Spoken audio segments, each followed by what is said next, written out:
Halo sahabat radio, bagaimana kabar Anda hari ini? Semoga dalam keadaan sehat ya. Berjumpa lagi bersama saya, Umi Fauziah, dalam acara Sarang Sehat. Sarang sehat untuk Anda.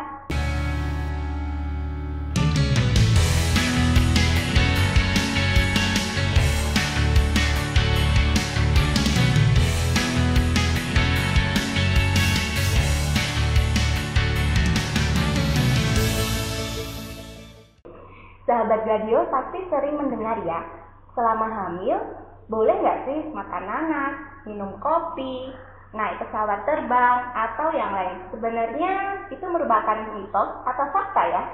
Ya, dalam kesempatan kali ini bersama narasumber kita, Dr. Miftahul Hadi Yainuddin, spesialis obstetri ginekologi, akan mengupas tentang mitos dan fakta seputar kehamilan. Selamat siang dokter. Siang Mbak Umi. Ya, gimana kabarnya dokter? Sehat ya dok? Sehat. Nah, siang ini kita akan membahas tentang mitos dan fakta seputar kehamilan. Ya. Banyak sekali ya dok mitos-mitos tentang kehamilan. Apalagi kita kan di negara Indonesia ini banyak budaya. Negara penuh dengan mitos. Iya, penuh dengan mitos. Salah satunya yang pertama makan nanas. Oke. Banyak juga pasien atau ibu-ibu hamil itu tanya, makan nanas itu nanti takut keguguran atau apa ya, bikin kenceng-kenceng kontraksi, itu benar nggak sih sebenarnya dokter? Oke, ya. Pertanyaan ini memang sering diajukan ke saya waktu praktek, kemudian dokter, saya pengen makan buah, makan nanas boleh nggak dok? Nah, sering nggak gitu. Jadi faktanya dulu bahwa nanas, ya kan, dia adalah buah-buahan yang kaya akan vitamin B6 dan kaya akan vitamin C, ya kan. Padahal secara penelitian menyebutkan bahwa B6 itu adalah vitamin yang sangat dibutuhkan, terutama di trimester 1, karena dia terbukti bisa mengurangi kejadian morning sickness, mual muntah pada saat kehamilan. Ya betul, mual muntah kehamilan awal. Itu nanas sangat membantu. Kemudian vitamin C, ya kan, merupakan antioksidan. Dia juga sangat baik untuk kehamilan dan untuk yang program hamil. Memang di nanas itu ada zat aktif namanya bromelain. Bromelain ini sendiri, bromelain inilah yang kemudian nanti pada perkembangan selanjutnya penelitian laboratoriumnya dia bisa memecah struktur protein, apapun proteinnya. Dan bromelain inilah yang kemudian dia memang meningkatkan angka kejadian kontraksi. Jadi ada kontraksi otot biasanya, termasuk otot yang ada di uterus. Tetapi bromelain ini penelitiannya, ini penelitian di hewan, penelitian di hewan coba, dia tidak sampai menyebabkan keguguran. Kalau di hewan coba saja tidak sampai menyebabkan keguguran, nggak mungkin juga ketika di manusia sampai menyebabkan seperti itu. Dan yang perlu diketahui, bromelain ini kadarnya tidak tinggi.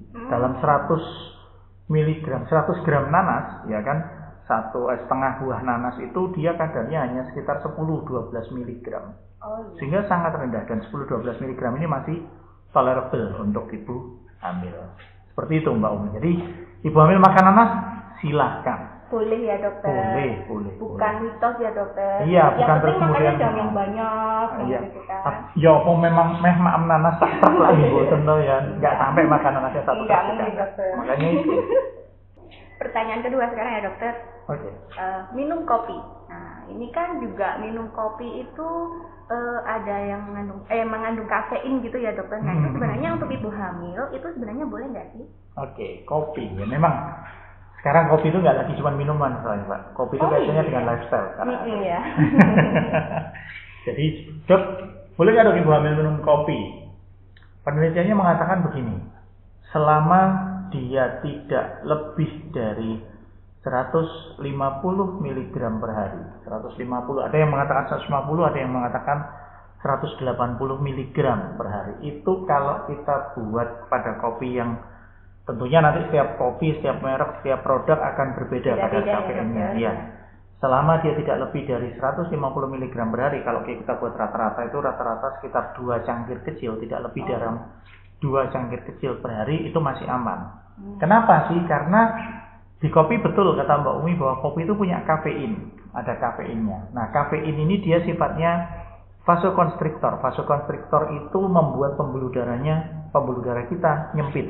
Nah, Kalau dia konsumsinya lebih dari 150 atau 180 mg tadi, nanti akan terjadi memang vasokonstriksi pada pembuluh darah terutama yang di daerah plasenta itu juga iya, sehingga nanti resiko terjadi gangguan pertumbuhan atau misalnya janinnya pertumbuhannya terhambat, bayinya kecil seperti itu akan menjadi lebih besar.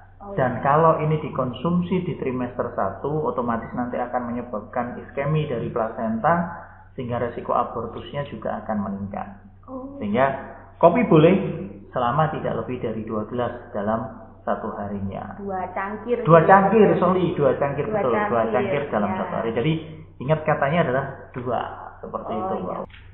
Berarti hanya boleh minum 2 cangkir dalam sehari ya dokter, nggak boleh lebih dari itu ya? Betul. Maksimal 2 cangkir, jangan sampai 1 galon. Wah, kopi jangan. Minum 1 galon itu nanti nggak bisa tidur dokter. Kata siapa? Katanya kan bikin nggak ngantuk ya. betul. Ya. Kemudian yang ketiga, durian. Durian ini kan enak banget ya dok. Boleh nggak sih ibu hamil makan durian? Oke, durian, krimi-krimi gimana gitu ya? Makanan yang krimi-krimi gimana gitu ya? Durian, penelitiannya, faktanya, jurnalnya menyebutkan bahwa memang ekstrak dari durian ini akan merangsang terjadinya kontraksi pada uterus, kontraksi pada rahim, pada hewan naracoba, ya. Karena sudah terbukti dia menyebabkan kontraksi, akibat adanya kontraksi sehingga terjadi resiko kegugurannya lebih besar, maka dia tidak diperbolehkan pada ibu hamil pada kondisi dan pada jumlah berapapun juga. Sebaiknya betul-betul dihindari. Kalau pada pria, ya kan? Kalau pada pria, durian ini, ekstrak durian ini akan menyebabkan gangguan pada proses pembentukan sperma atau spermatogenesis. Maka pada pria-pria yang kemudian program hamil, jadi kalau program hamil itu tidak hanya ibu-ibu, bapak-bapak juga perlu dipersiapkan. Jadi pada bapak-bapak yang akan melaksanakan program hamil, maka baiknya tidak mengkonsumsi buah durian, ya kan? Buahnya nggak boleh, kulitnya juga nggak boleh. Ingat ya sahabat Gadius, nggak boleh makan kulit durian. Ingat itu, nggak boleh ya dok ya? Iya. Ya masa makan kulitnya sih. Kemudian yang ketiga, keempat ya dok, pepaya. Nah, pepaya kan enak ya itu ya. Boleh nggak sih makan kalau ibu hamil? Ya, tergantung pepayanya mbak. Oh, pepaya ada banyak macam ya? Ada. Buahnya boleh, ya. Tapi kalau batang daunnya, nggak boleh. Jangan. Oke, pepaya. Faktanya begini. Kalau pepayanya sudah matang betul, maka dia kandungan vitamin A dan kandungan vitamin C-nya cukup tinggi. Pada ibu hamil, baik untuk kehamilannya, untuk nutrisi kehamilannya bagus. Tetapi kalau dia masih mentah, maka dia ada zat namanya lisozim sama kemopapain.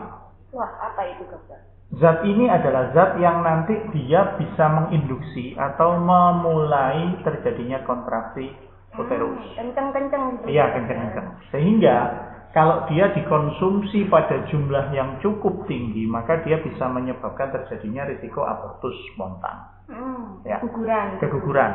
Sehingga kalau memang ibu hamil ini ya tentunya mau konsumsi pepaya, carilah yang betul-betul matang. Ya kan? Carilah yang betul-betul matang.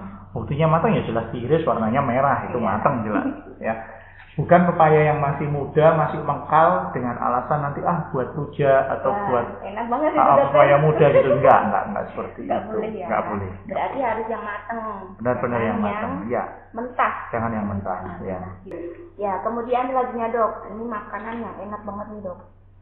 Sebenarnya nggak enak-enak juga sih, soalnya masih mentah. Nah, makanan mentah itu boleh nggak sih kalau banyak tuh yang di restoran-restoran kayak makanan Jepang sushi atau mungkin salad atau mungkin yang dibakar-bakar gitu kan ada yang belum matang ya, masih mentah gitu ya. Sebenarnya boleh nggak sih kalau ibu hamil makan kayak gitu? Oke, gini, kita lihat dulu jenis makanannya.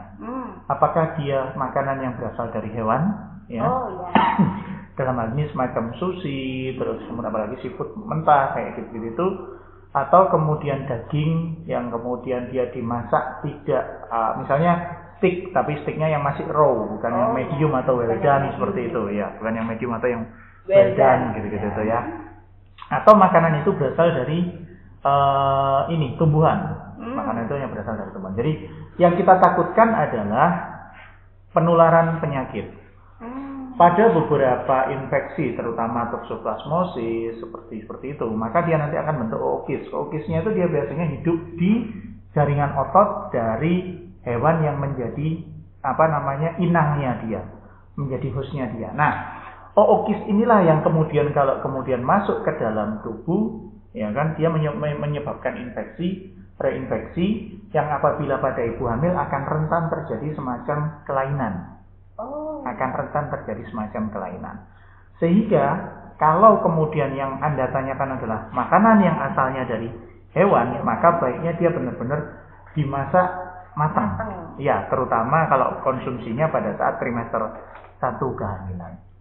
Tetapi kalau misalnya kayak salad yang pada tumbuhan seperti itu, yang berasal dari tumbuhan. Nah, sepanjang dia bisa menjamin proses pencuciannya dengan baik, dengan air mengalir, ya kan, airnya benar-benar dipastikan bersih, itu aman untuk dikonsumsi ibu hamil. Ya kan? Masih boleh ya makan salad yang boleh, asal tidak terus sayur buah gitu enggak boleh. Jangan terus kemudian makan ada kangkung tengah jalan petik langsung dimakan, jangan. Jangan dong. Ya, cuci bersih dulu. Apa bedanya nanti dengan mbak? Masa sama kayak mbak ya dong? Iya makanya. Betul. Iya. Nah, kemudian ini juga banyak nih pasien yang tanya, sebenarnya kalau waktu hamil itu boleh vaksin nggak sih dokter? Atau kan banyak tuh macam-macam vaksin. Nah, yang diperbolehkan itu vaksin apa, yang nggak boleh itu apa? Terutama kan ini sekarang lagi pandemi gini ya dok, ada vaksin COVID. Nah, itu sebenarnya boleh nggak sih kalau ibu hamil? Vaksin kita lihat dulu asal vaksinnya. Dia berasal dari apa? Apakah dia nanti sifatnya dia memberikan kekebalan yang sifatnya dia aktif atau memberikan kekebalan yang sifatnya dia pasif? Aktif itu misalnya begini, yang diberikan adalah imunoglobulin anti A, anti penyakit B, anti penyakit C.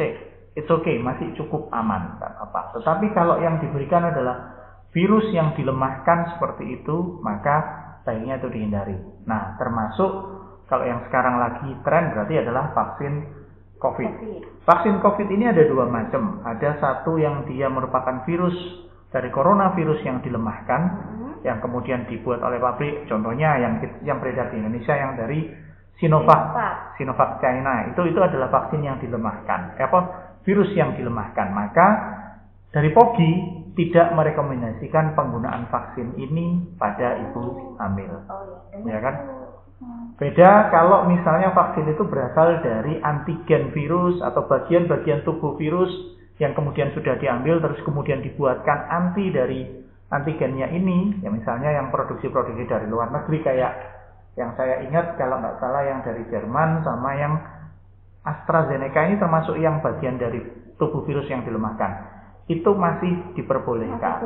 Masih diperbolehkan. Tetapi khusus vaksin COVID, ya kan, khusus vaksin COVID karena vaksin ini, corona ini termasuk kondisi yang baru, penelitiannya masih sangat kurang, pengembangan penelitian data yang didapat masih kurang, dan sebagian besar karena masalah etis ya, sebagian besar penelitian itu tidak melibatkan ibu hamil, maka dari Kolegium Obstetri dan Ginekologi Indonesia, dari POGI, juga belum merekomendasikan penggunaan vaksin COVID pada ibu hamil. Beda dengan ibu menyusui. Kalau ibu menyusui sudah diperbolehkan, tidak ada masalah. Terus kalau tentang jenis vaksin yang boleh dan yang enggak, saya tak buka kerpean dulu. Oh iya dokter, monggo dokter. Iya, saya juga bukan aku butuh buka kerpean mbak. Nah ini kerpeannya ada nih. Untungnya kerpeannya. Vaksin. Ada beberapa vaksin yang sudah terbukti aman untuk kehamilan. Contohnya vaksin antrak, vaksin plak, ya antraks, penyakit antraks ada. Vaksin plak, terus kemudian vaksin yang belum terbukti aman ya, antraks, plak, Japanese encephalitis, yellow fever, human papilloma virus.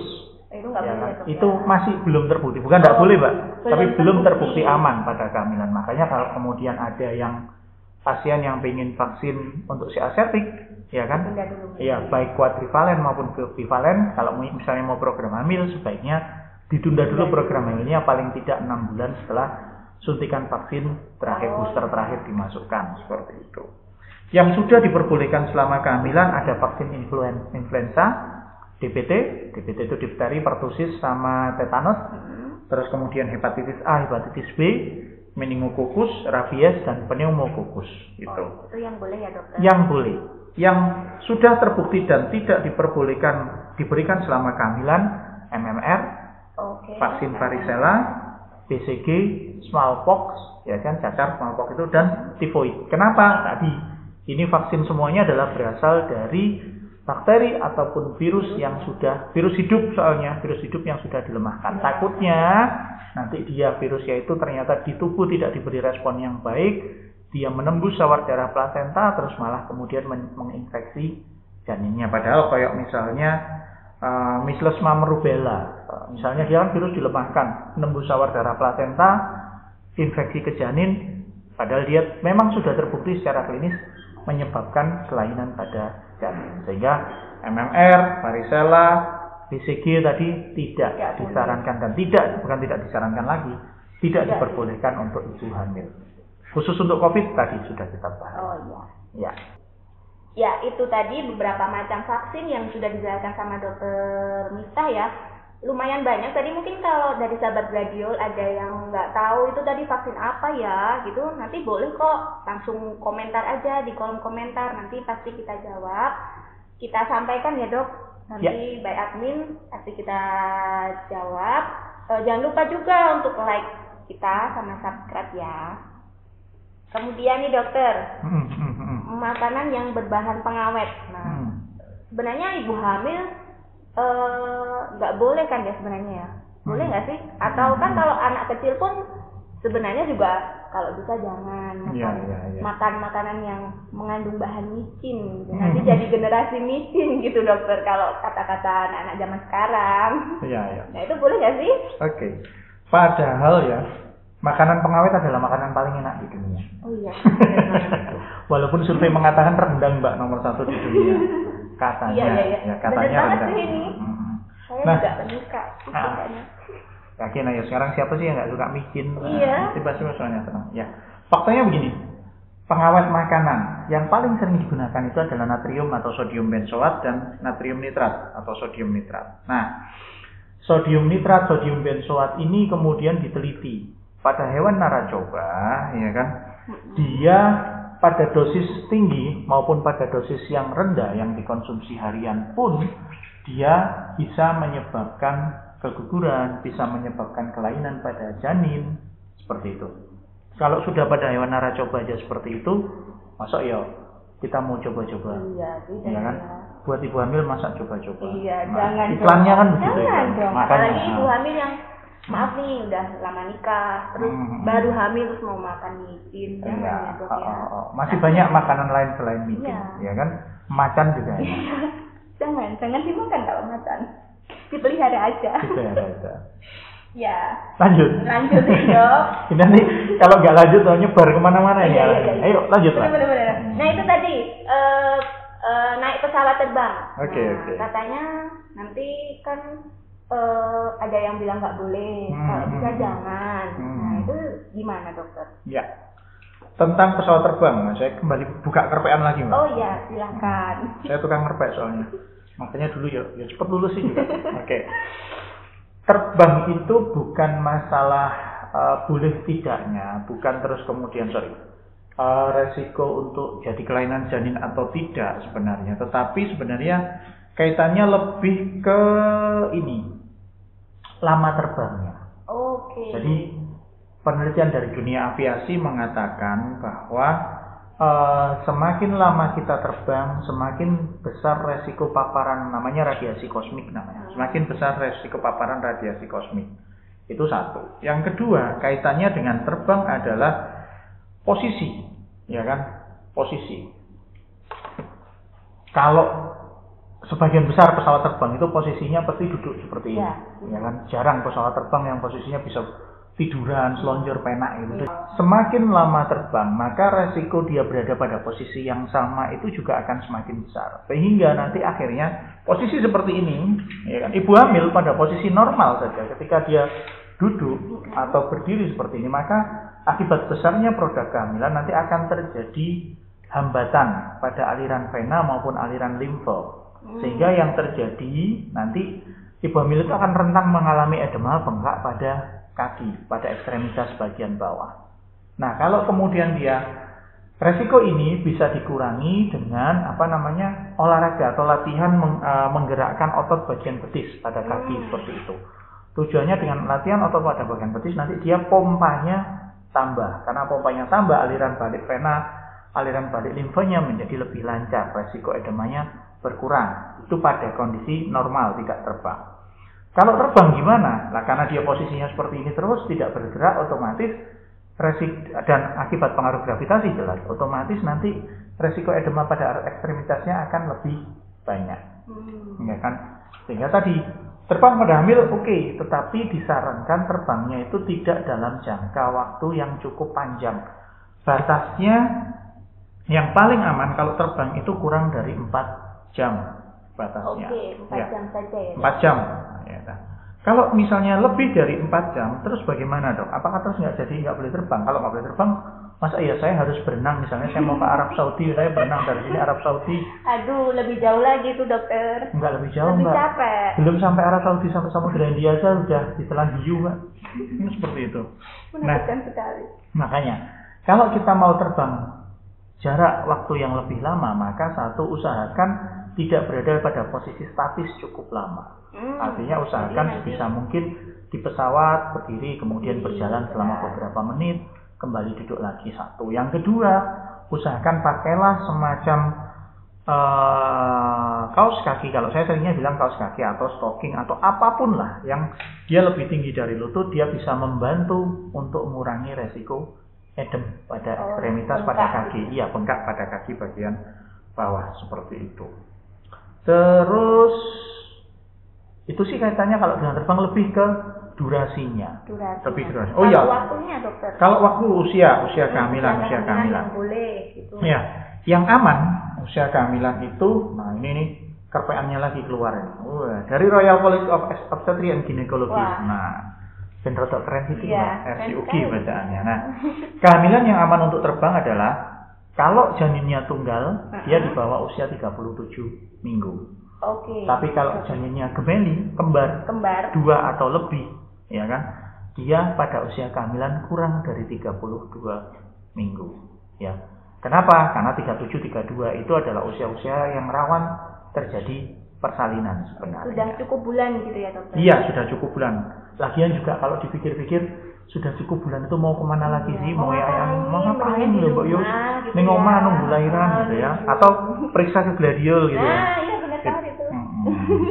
Nah, yang tidak dianjurkan untuk terbang adalah yang pertama kehamilan dengan riwayat perdarahan, terutama pada saat trimester 2 dan trimester 3. Terus kemudian kehamilan dengan ketuban pecah sebelum waktunya. Kalau udah tahu KPD ketuban pecah sebelum waktu, kok malah terus kemudian terbang, ngapain? Yang mending di rumah sakit periksa kan gitu.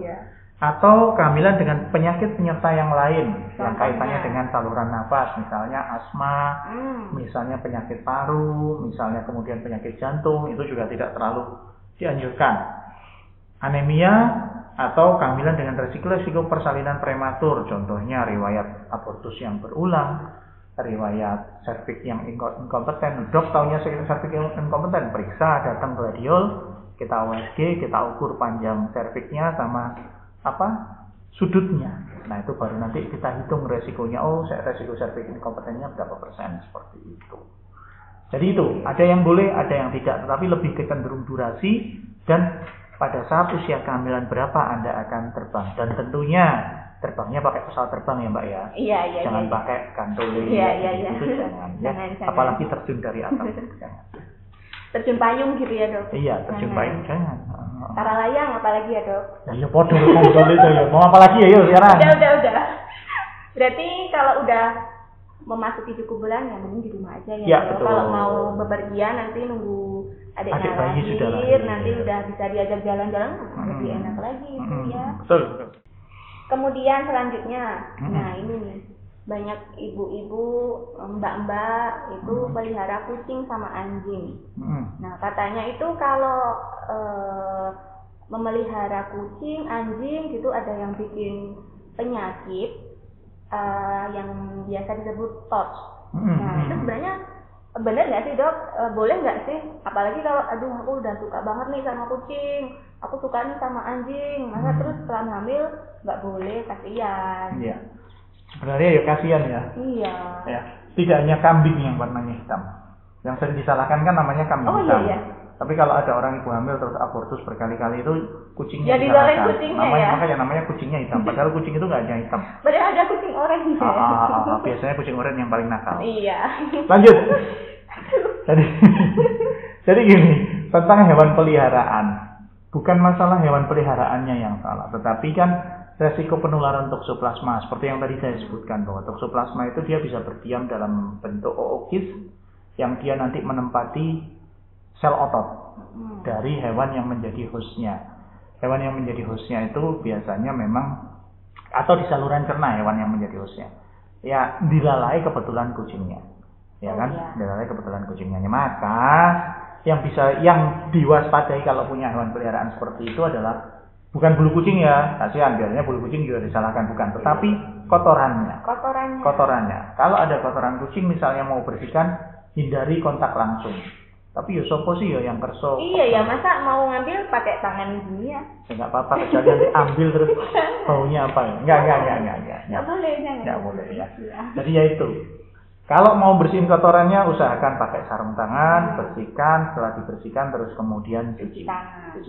Terus kemudian dia juga banyak di sel otot, misalnya kayak ikan, ookisnya tadi banyak di sel otot yang ikan atau hewan-hewan laut biasanya seperti itu. Nah, maka misalnya kalau mau ngasih makan kucing, ya kan, usahakan itu masak dulu. Si ikannya itu maksudnya dimasak dulu juga. Ikannya itu benar-benar jangan diberikan raw mentah kayak gitu, tapi usahakan dia sudah masak. Jadi ikannya goreng dulu, dagingnya buat kita, terus kemudian kepalanya kasihkan. Dan itu kebiasaannya gitu tuh biasanya. Oh iya sih bener ya. Nah iya. Kepala sama tulangnya. Kepala sama tulangnya. Kasihan banget ya. Enggak biasa. Nah itu, terus kemudian segeralah cuci tangan kalau kita misalnya habis ngasih peliharaan kita makanan atau kemudian habis kita bersihkan kandangnya gitu segera cuci tangan pakai sabun dan air yang mengalir seperti itu Mbak Umi. Kalau misalnya kayak kucing liar gimana dokter? Apanya maksudnya? Lebih berbahaya apa sebenarnya sama aja? Resikonya sama saja. Resikonya sama saja. Cuman otomatis kalau kucing liar kan kalau kucing rumahan yang kita pelihara kita bisa pantau makanannya. Iya. Kita tahu ya makanannya apa aja. Makanannya apa aja. Kadang-kadang makanan kucing itu lebih mahal daripada makanannya tuannya. Betul. Jadi itu kita bisa pantau makanannya. Kalau kucing liar kan kita nggak ngerti. Dia habis makan apa kan kita nggak tahu. Tetangga nggak tahu dikasih apa. Nanti ke mana gitu nggak tahu makan apa gitu ya. Kayak seperti itu. Kalau kucing liar kita nggak bisa pantau sehingga ya memang baiknya sih dihindari. Baiknya sih kemudian jangan sampai masuk ke rumah kita lah seperti itu. Cukup di luar aja ya. Ya.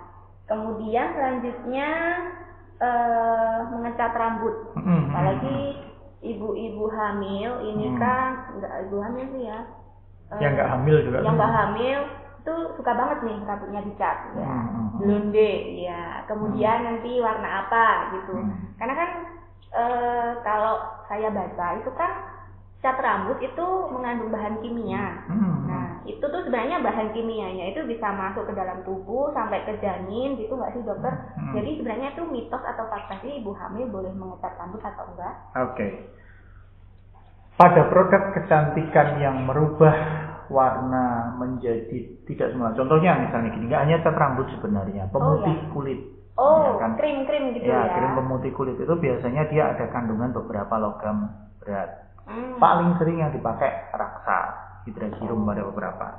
Atau kemudian pada cat rambut itu ada beberapa zat aktif, contohnya PPD, parafenildiamin, terus kemudian hidrogen peroksida, kemudian amoniak, difenilhidantoin, terus kemudian zat-zat yang lain, di mana zat-zat aktif itu secara penelitian dia bersifat karsinogenik, dia menyebabkan iritasi dari kapasitas kulit dan kemudian penurunan imunitas.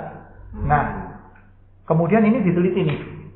Hasil penelitiannya ternyata kalau dia dipakai pada kehamilan, ya, mungkin kalau cacatnya sifatnya berat gitu tuh nggak ada, laporannya nggak ada. Tetapi ternyata kalau dia di follow up lebih lanjut, dia ternyata terbukti meningkatkan resiko kejadian, kalau di penelitiannya bilang resiko kejadian leukemia, ya kan, pada bayi yang kemudian dilahirkan dari ibu yang pada saat hamil gemar melakukan perubahan warna rambut seperti itu, perubahan warna dicat seperti itu. Sehingga bukan berarti terus kemudian ibu-ibu tidak boleh ngecat rambut, silakan. Kalau ngecat rambut cat aja tidak apa-apa, tapi jangan pada kondisi hamil. Kalau pada kondisi hamil biarkan saja warnanya seperti semula, ya kan? Kalau yang semulanya sudah blonde nanti tumbuh ireng, nggak apa-apa. Jangan tengahnya dicat lagi jadi warna blonde lagi. Kalah nanti kalau udah melahirkan gitu ya dokter, boleh. Iya, kalau udah melahirkan silahkan seperti itu. Ya, satu lagi pertanyaan terakhir nih dokter. Banyak tuh pasien tanya, boleh nggak sih selama hamil itu olahraga, apalagi kan mungkin sebelum hamil yaitu pelatih zumba. Zumba kan high impact ya dok. Kemudian aerobik, yoga. Nah itu boleh nggak? Oke. Olahraga, sebenarnya kalau penelitian tentang olahraga sudah banyak sekali Mbak Umi. Dan rata-rata menghasilkan hasil yang positif. Jadi olahraga pada kehamilan itu nanti akan memperbaiki kondisi baik ibu maupun baik pada janinnya. Jadi biasanya kekuatan atau jantung janinnya juga akan lebih baik, ya kan, kondisinya lebih baik. Apalagi ibunya. Terus yang kedua nanti dia meningkatkan VO2 max-nya, sehingga nanti pada saat persalinan dia akan lebih tahan terhadap nyeri yang muncul, nyeri akibat persalinannya. Dan lebih mudah nanti misalnya mau bersalin normal akan lebih mudah pada saat persalinan normal. Tentunya yang diperhatikan adalah jenis olahraganya dan berapa lama frekuensi olahraga itu dilakukan, ya kan. Yang sangat disarankan adalah olahraga yang dia sifatnya aerob. Aerob itu dia yang menggunakan atau membutuhkan oksigen dalam jumlah dan jangka waktu yang cukup panjang dan frekuensinya teratur, bukan olahraga yang aerob. Contoh olahraga yang aerob adalah yang paling mudah, murah, jogging. Oh ya. Jogging dengan suami. Oh ya. Ya kan? Tapi pagi tentunya hari gitu pagi ya, hari dengan suami keluar rumah ya, jangan hanya joggingnya di dalam Oh kamar. iya. Kalau jogging dalam kamar itu cuma berapa ini doang ya dok ya. Betul. Apalagi jogging dengan suami orang. Wah, jangan, nggak boleh. Ya. Lanjut, jogging. Kalau nggak jogging, lari pagi jogging meh bodo ya. Atau kemudian berenang juga masih boleh. Di trimester 1, trimester 2. Kalau trimester 3 sebaiknya sedikit dihindari karena resiko infeksi dan resiko ketuban pecah sebelum waktunya. Oke. Iya, trimester 3. Terus kemudian senam tentunya yang sifatnya dia aerob, ya kan? Tapi jangan yang high impact banget lah, yang medium aja. Yoga itu juga diperbolehkan. Yoga boleh ya. Prenatal yoga gitu kan. Iya, masih boleh ya. Terus berapa lama dan berapa kali? Minimal seminggu paling tidak 3 kali, dan dalam 1 kali latihan minimal 20 menit. Okay. Lebih baik, ya kan? Ya. Tapi enggak 24 jam terus ya, jogging jangan. Terus gitu jangan, atau capek. Ibu hamil ikut maraton gitu ya. Jangan. Masih kuat maraton? Enggak. Podo ini Pak, podo. Itu melelahkan sekali. Seperti itu. Jadi jogging, renang, terus kemudian sepeda. Nah, ini yang jadi kontroversi sepeda. Sepeda itu sebaiknya dihindari dulu. Iya, goes itu sebaiknya dihindari kalau ibu hamil. Kenapa? Bukan masalah goesnya, bukan masalah terus kemudian takut dengan sadel sepedanya gitu, bukan. Tetapi lebih cenderung nanti kalau resiko jatuh. Jadi ibu hamil itu resiko ada gangguan keseimbangan, sehingga nanti resiko untuk jatuh menjadi lebih besar. Sebaiknya untuk goes dihindari dulu. Nah, jogging, lari, kemudian senam, kemudian renang, itu yang sangat disarankan. Ya, yang dihindari ya kayak futsal. Aduh, saya nggak bisa bayangin nih, ibu hamil futsal ada 11 orang. Bukan 11 orang ya. Iya. 11 kali 2. Yang jadi masalah bukan itu, Mbak. Yang jadi masalah adalah nanti salah mengira bahwa bolanya. Nah, yang mana ini bolanya? Kok gede-gede ya bolanya ya? Gitu. Bolanya banyak itu nanti. Makanya yang saya jadi masalah adalah itu. Itu terus kemudian tenis meja itu adalah olahraga yang sifatnya dia. Nanti tenis meja kena perut, aduh. Nah, makanya kadang-kadang bolanya ke sini karena keganjil perut nggak nyampe, kan seringnya seperti itu. Ya. Kita kok jadi ngelantur Ya, jadi untuk olahraga itu, atau kalau nanti mungkin ada kesempatan kita bahas secara tersendiri tentang topik olahraga pada Wah, kehamilan. boleh banget tuh dokter. Iya, Besok lain waktu kita cari waktu ya dok. Siap. Berdiskusi. Iya. Tentang- Ngobrol kalau gitu tentang olahraga. Ngobrol Dalam tentang kehamilan. olahraga seputar kehamilan. Gitu. Betul. Nanti kita bahas tersendiri saja ya. Yang tentunya benar-benar olahraga ya Mbak ya, bukan olahraga. Oh ya, olahraga bukan. Oke, itulah tadi perbincangan saya bersama Dokter Mista. Terima kasih ya dok. Ya, Tentang sama-sama. mitos dan fakta seputar kehamilan.